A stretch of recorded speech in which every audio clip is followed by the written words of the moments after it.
Active Life. My name is Kyle Case, and I'll be your host on this amazing journey as we attempt to help you get the most out of your life.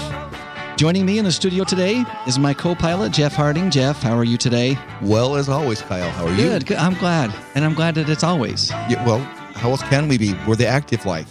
That's right. That's exactly right. We have no choice. Well, let's just get this out of the way right off the bat. Jeff, the games are on their way. Boy, are they. Yeah. It's like you're on the downhill part of the roller coaster. Yes. It's picking up speed, and people are starting to raise their hands and scream. That is for sure. The Huntsman World Senior Games, they're definitely on their way. Registration closes on September 1st. Which is just about 2 weeks away. Just right around the corner. So if you want to be a part of one of our 28 different sports, now is the time to register. And it's easy to do. It's so easy. You just go to seniorgames.net, you click on register today, and you're good to go. Set up your account if you don't already have one, and off you go. Very, very easy to do. And also, I think it's worth mentioning that now is a great time to register as a volunteer as well. That's true. We're getting more and more opportunities that are being listed on the website, so you go to the same place or go to the website and click on Become a Volunteer and register, and away you go. That's right. We have tons of opportunities to help out, and as Jeff said, there's more and more that is being listed as available on the website. But it's a great opportunity. It's a cool experience. You get to meet people from all around the world, and it's just a lot of fun. Now, we may mention that if you're part of a group that would like to volunteer together, it's probably best just to call the office. We can look for those kinds of opportunities for groups, but as an individual, the website's the best place to go. Awesome. And what's the number at the office that they want to call? 435-674-0550. That was a test, wasn't it? It was. I just wanted to see if you knew our phone number. So absolutely, seniorgames.net.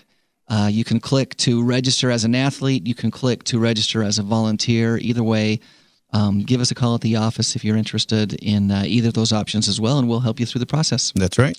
So, Jeff, on this show, we try to provide information about ways to stay active. As you mentioned, this is the active life. Right. And a lot of times we talk about exercise or healthy eating or just a variety of different things to... sleeping and smiling. Sleeping and smiling. All kinds of things. We've covered all kinds of things. A gamut of things. The gamut of things, yes.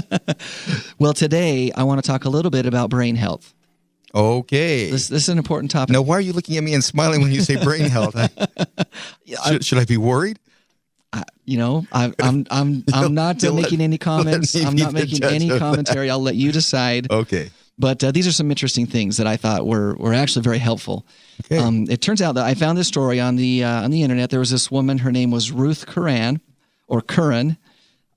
She was in a horrible automobile accident and suffered some traumatic brain trauma. She had a horrible brain injury, and it took her about 18 months to recover. And as she was recovering from this injury, she found some things that she found really helped her progress and move along. And experts have found that a lot of the same things that she found helped her through the traumatic brain injury will help all of us, regardless. Well, great. And so I thought it was, again, some very interesting things. The first thing that she found is, well, and not just the first thing, all of these things revolve really around mixing up your routine. So she was a woman, obviously, and she found that wearing high heels, if it was something that she didn't normally do, helped her. So walking around is routine. That's what we do. Just to get from one place to another, we walk a lot. It's a mundane activity. But you ought to mix things up every once in a while. So sometimes put on your tennis shoes to get yourself around the community or around the office. Another day, put on a different pair of shoes. She found that high heels was something that she didn't usually wear. Mm-hmm. And so when she did something different, it forced her mind to work in a different way, and it kept her sharp. I think we need to encourage our pickleball players to wear high heels playing pickleball just to keep their brains healthy. Just to keep the brains healthy. Absolutely. I think that's not such a bad idea. But anyway, going up and down stairs in different shoes, it does force you to pay attention. Right. Coordinate your steps, and it just fires different synapses, which ultimately helps keep your brain sharp and ready to go. That makes sense. The next thing, this was a good one. That concept of right to left, left to hand off thing, that's an actual thing. So if you've ever brushed your hair or, women curl your hair with a curling iron with the opposite hand and you found that was frustrating, which would be the case for me when I brush my long, luxurious hair. Or your teeth. Or my teeth. That's another thing that you can do. But anything that makes your brain work harder or that causes you some level of frustration as you're doing a mundane task is actually a good thing. So go ahead. No, I was going to say, I'm just picturing somebody going to England and having to drive on the other side of the road that would have the same effect. Absolutely. Just don't do it in America. No. And don't drive on our side when you're in England. That's right. But if you regularly work to change your hands, when you brush your teeth, you brush your hair, you use a blow dryer, a curling iron, the brain becomes conditioned to routine activities. Right. It just gets used to doing what we always do. Mm-hmm. And if we use a non-traditional hand, new synapses will fire, will detect a way, even just detecting the way that a device feels is good for your brain just because it's out of the routine and it gives your brain something to work on, and it keeps you sharp. Very good. The last one that she mentioned that helped her and that experts say will help all of us is to add a sense of deprivation, sensory deprivation. So, we all know that there are many animal species that don't have great eyesight, right? And they make up for that in smell or the ability to hear. And it's the same for us with humans. If during the course of a day you often rely heavily on the same sense again and again for regular tasks, which we all do, right? We do. Then you create that routine, and if you can buck that routine, it helps you out. So the recommendation in the article is to try blindfolding yourself and then identify certain foods from smell alone, just to kind of give your brain something new to do. Using sensory deprivation techniques forces new parts of the brain to work harder. Oh, well, I think I'm going to apply that in the office. So the next time you see me with my eyes closed in front of the computer, I'm not asleep. Okay.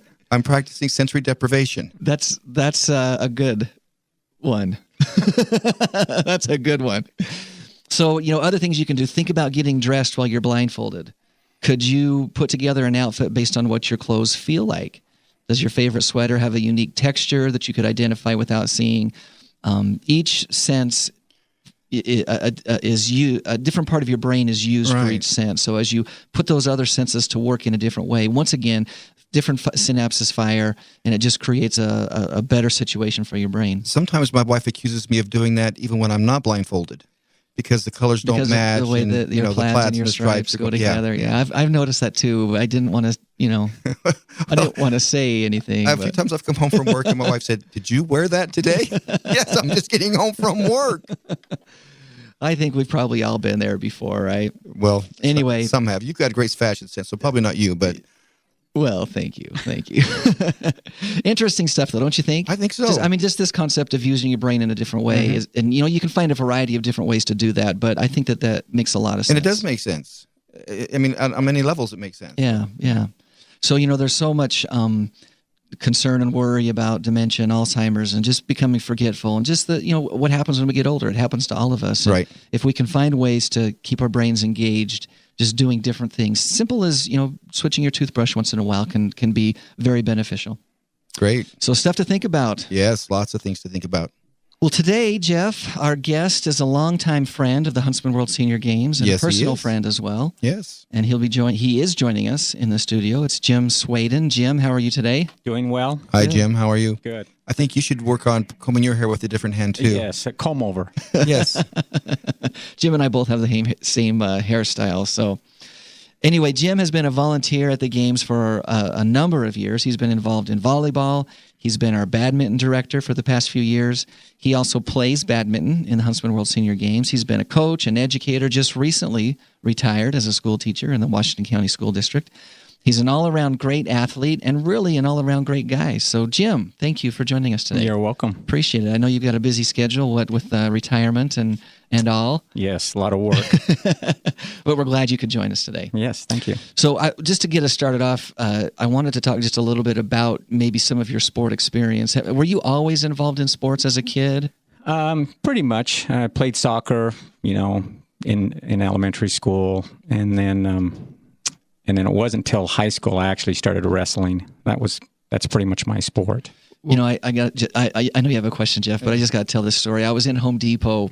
What was it? It's been about a year ago now, hasn't it? Yeah. Or 6 months. It's ago. Been quite a while ago. And I was buying some paint, and I was, just there trying to make that decision of color and primer or not and all that kind of stuff. Scary. And it was scary. It was scary. But Jim walks up and, like I said, he's an old friend, so we started chatting and we talked for just a few minutes. My son happened to be with me in the store, and then Jim walks away, and my son, who Christian is a wrestler, right. The first thing he says to me was that cauliflower ear? And I'm like, yep, that's cauliflower ear. So he spotted it right away, and that's the wrestler's tattoo, right? It really is. It really is. Or at least the mark of the wrestler. Yes. The mark of the wrestler. My question that I was going to ask that has nothing to do with Home Depot was, you said you played soccer in elementary school. Mm-hmm. Where did they have soccer when you were in elementary school? Because when I was in elementary school, soccer didn't exist around here. It was in Salt Lake. It was actually a cops league, a police league that they ran it for, I think, the lower socioeconomic area. So that's why I played. Okay. So just what was it an organized league, or was it just? Yes. Oh, okay. Mm-hmm. So you played games, 8 or 10 games. I remember playing every year for awesome. 4 or 5 years. Yes. Great. I remember having units in gym when I got into junior high school on soccer. But yeah. See, and I grew up in an area that didn't have soccer at the time yet either. My school now has soccer, but in my time they didn't have it. So, well, that's great. So then you moved into wrestling. I know that you had some success there. So tell us a little bit about that. In high school, you wrestled? I wrestled 3 years in high school, and then received a scholarship at the U of U and wrestled there.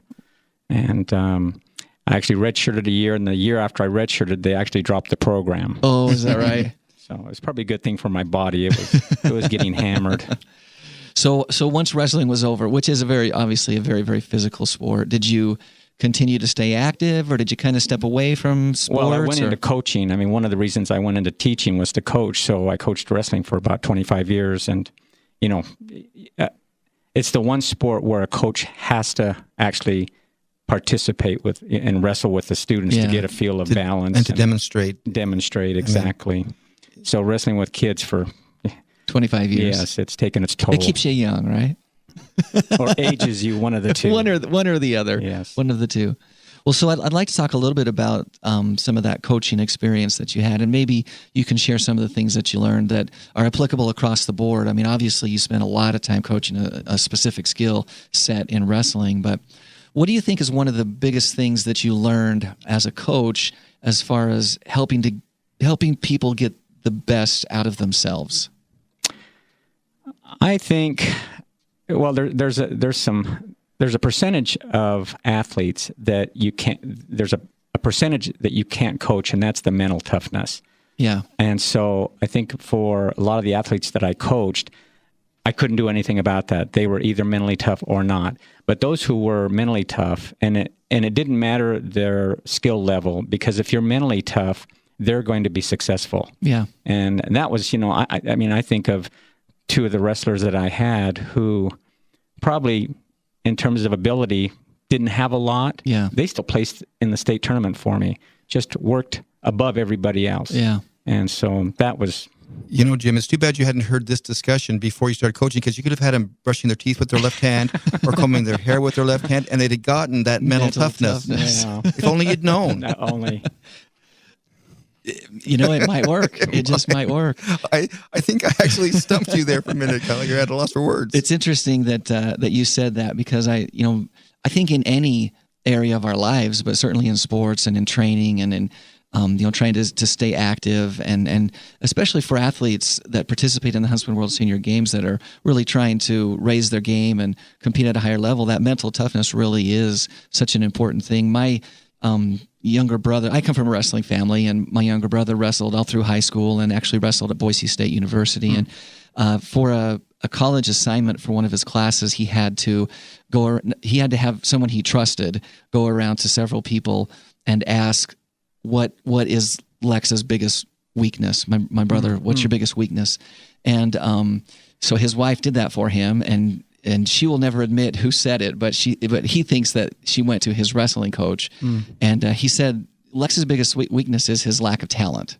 Here he is wrestling at a college level and being successful, but his biggest weakness is his lack of talent, but his mental toughness supersedes. Sure. And so he works harder than anybody in the room. He's not that great of a wrestler, but he works harder than anybody in the room, and he has success. And I think that can carry over to anything from track and field to swimming to table tennis to whatever it is. If you can. Well, and it also carries over to life. Yeah. I mean, those athletes I had who worked hard, they're successful. You knew today. that they were going to have success. Exactly. Well, I think we see that in the professional ranks too. People that are drafted for pro teams with all the talent in the world, but they don't have the mental toughness Right. to do the work necessary to be successful at that professional level. Exactly. So how do you go about developing mental toughness? I mean, it's so important. Like what do you do? Well, I think there's a few things you can do. With wrestling, I did coach volleyball for about 10 years, but I think if students get in really good shape, especially in wrestling, it makes them mentally tough. Yeah. Psychologically, when they're on a mat in a match and it's a tough match and they start to, falter a little bit, if they can remember how hard they worked to get there, makes a difference. Yeah, I think that concept of knowing that you can do hard things goes a long way. And I feel like you achieve that, that level of mental toughness by simply doing hard things. Yes. I think that's so important. So if you're just joining us, you're listening to the Huntsman World Senior Games Active Life. We are visiting with Jim Swaydan, who has been a key volunteer at the Huntsman World Senior Games for a number of years. He's been an athlete as well, and we're just talking about some of his experiences as a coach, specifically wrestling, but obviously a lot of the things will transfer to anything that's going on. So just other things. What are other things that you think you were able to learn as a coach that might be helpful to an athlete that's listening right now, getting ready for the games? Well, with wrestling especially, I think the important things were, and I always emphasize this with my wrestlers and volleyball players, eating well is really important. Yeah. When you're putting your body through a lot of stressful workouts, it's important that you're eating healthy. Stay away from sugar, stay away from carbonation. Huge. Get plenty of sleep. Yeah. Those are key elements to help you train. So. Absolutely. And we've talked about, getting sleep and the importance of a healthy diet and, the fruits and the vegetables and avoiding the things that you said. It really is so important. And again, translates across the board, regardless of your sport. Have you ever had any major injuries through your career that you had to deal with? Yeah, my first tournament in college was in Las Vegas. Uh-huh. And everybody went up a weight. And for wrestlers, they understand this, but going up a weight doesn't sound much. It was only 8 pounds for me. I went from 150 to 158. The wrestlers were huge. Yeah, because most of them came down. Yes, they'd all cut weight. So, and I had this one kid, and I was actually beating him, but for some reason, the way he got a single leg on me, and as he went down, he popped my knee out. Oh, ouch! And they stopped the match. We popped it back in, and I finished the match. But boy, did it swell up. Talk about mental toughness and physical toughness at that absolutely. point. That's amazing. Wow. So, how did you deal with working through that injury, and what tips would you have for others who might be dealing with that kind of adversity? Well, again, that's it's all about mental toughness, and a lot of people. I've had wrestlers who I had a good kid in the regional finals break a rib in the finals, and he wrestled all through state. Oh, wow! And then I've had kids like get a hangnail and they want to go to the emergency. So I mean, it's it's a little different. So I think for athletes, it just depends on the individual, and I think taking care of it, icing it, getting it as working with it so that it gets healthy is important. Yeah, absolutely. So in addition to coaching, you obviously stayed active yourself. You mentioned that you kind of rolled around on the wrestling mat with the kids, and I'm sure that kept you in good shape. But you also play other sports. So how did you get into playing badminton? Well, badminton came about, I actually was introduced to it in college. In fact, I remember our professor was Janet Thurgood, and I remember, I don't know how old she was. When you're in college and high school, you look at these teachers, professors, and you think they're 40, but they're so old. Exactly. Nobody. And I was in a class with all of these athletes. Nobody could score a point on her. Really? Yes. And then I kind of nobody moved plays on to the badminton next around thing, here. right? Then when I was coaching at Hillcrest High in Salt Lake, the coaches would get together after school and play, and it got really competitive. I'll bet it did. And so that's kind of where I. So you kind of continue to play with the coaches there. Yes. And then from Hillcrest, did you move to St. George from there? Okay. Mm-hmm. So did you bring badminton with you? I did. I introduced it at Dixie. In fact, I did it with all of my PE classes. In fact, most of the kids that know me from Dixie, that's all they ever say. They talk about badminton. The badminton, huh? And I would run tournaments at lunch, and it was It was great. You know, badminton to me is such a great sport because it's so shocking for people who actually watch it played correctly for the first time. Not the backyard variety, but competitive badminton. I mean, I think most of us grew up with some version of a badminton net in our backyard, and it was played during family reunions. And, you know, I always, you know, have this recollection of that old Disney Robin Hood movie where Maid Marian and Lady Cluck are playing in the backyard. That's what I always considered badminton. You know, a lot of underhand hits and just kind of some giggling. And then, you know, I just happened to be flipping through the channels once when the Olympics were on, and I watched a couple of matches at the Olympics, and I thought, holy cow, this is not the kind of badminton that I thought badminton was. No, it's serious. In fact, I was watching the Olympics, and it was like 3 a.m. They had a match between 2 women's singles in the finals. And I mean, this place, there was 30,000 people just screaming. Yeah. It was amazing. I'd never seen, and these 2 ladies were unbelievable. I'll bet they were. You know, statistically, badminton is the second most popular sport in the world next to soccer. Exactly. And, you know, neither of which have really caught on to that magnitude in the United States. But around the world, badminton is a very, very popular sport. You know, my introduction to competitive badminton was my mother-in-law, who's 40 years older than me. We set up a net in the backyard, and I was prepared for the, you know, family reunion. Right, yeah, the underhand type stuff. All of a sudden, these bullets are coming at me. I'm trying to dodge them. Forget about trying to hit them back. I'm just trying not to get hit. It is a great sport. As a staff, we went over several months ago to the rec center, and we kind of got an intro to badminton. And none of us were very good, but it was a lot of fun. It was. We enjoyed ourselves. So, Jim, you've been involved with the Huntsman World Senior Games for a few years.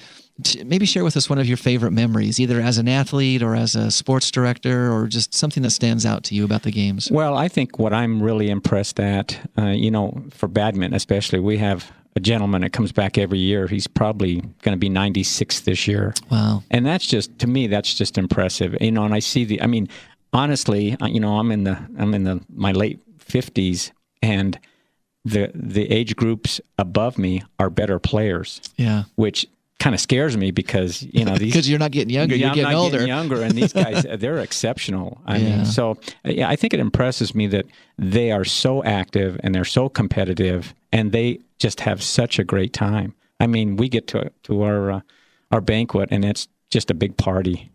Wow, it's excellent. I've been there. They are. It's true.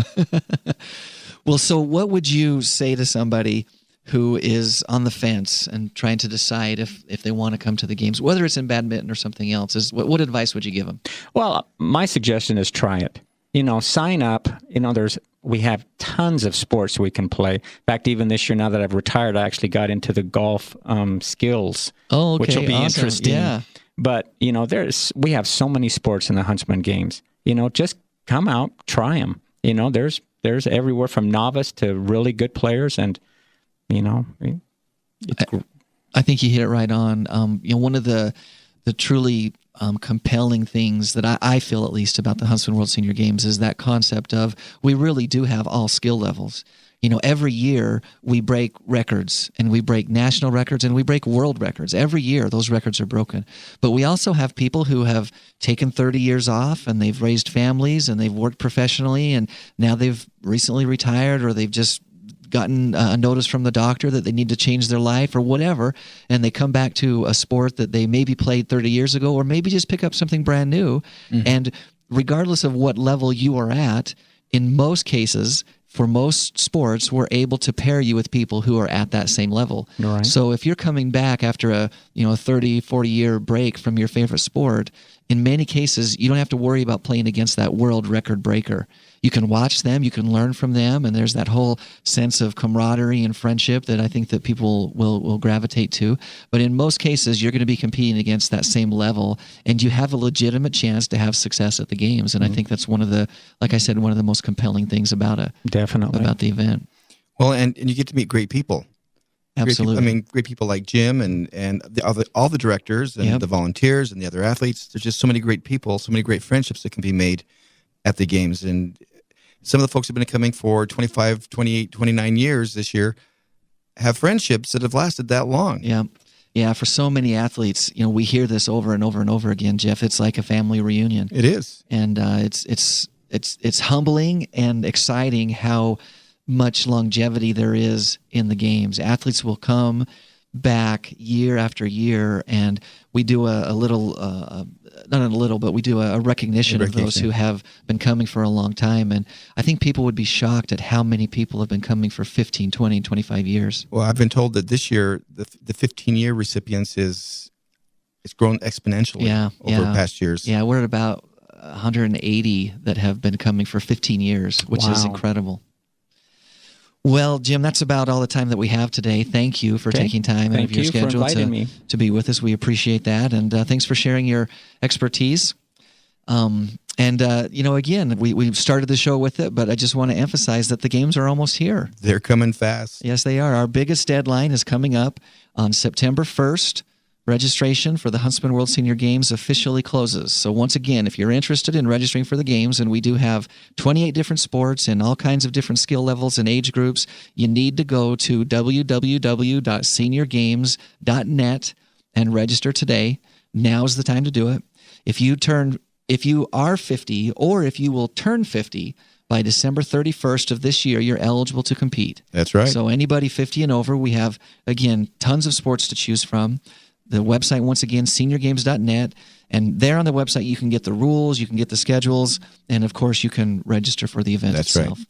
And if you've heard something that you like today on the show, or if you've been inspired by something that you learned, shoot us an email at activelife@seniorgames.net. Tune in next Thursday at 4:30 p.m. Mountain Time on AM 1450 or FM 93.1 for those who are listening live. And for those of you outside the area, you can listen to this and any previous episode right from our website. And once again, that is seniorgames.net. So tell your friends, if you've enjoyed this, tell your friends to go to the games website and listen to it. Yeah, and register while they're at it. And while you're there, register. You might as well, right? I know you're thinking about it. Just do it. It's the time. Well, let me give you an inspirational quote for the day. Are you ready? I am ready. Okay, here it is. You only live once. False. You only die once. You live every day. That is profound. Until next Thursday, stay active. Bye, everyone.